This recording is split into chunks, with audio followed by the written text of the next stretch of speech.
Hi friends, this video shows how to fix this error message E09. So I will show you how we can fix this.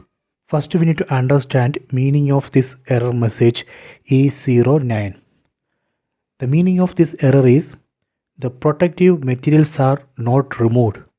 So we have to remove these protective materials. See. So that way we can fix this issue. Let me remove.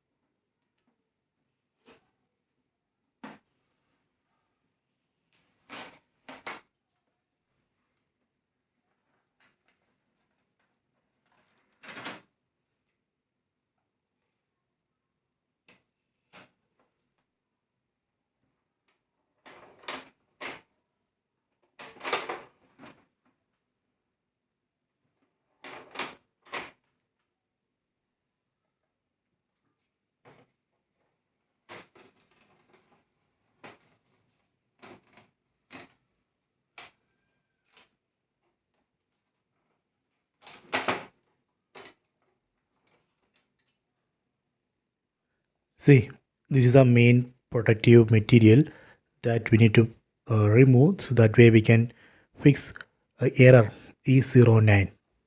Okay, let me close this and test. See, now error E09 is not coming. Now it's showing different error E04. So I will show you how we can fix this error E04. This way we can fix error E09. Just remove the protective materials. That's all. Please try this. I hope you have enjoyed this video. Please subscribe this channel. Please like and share the video.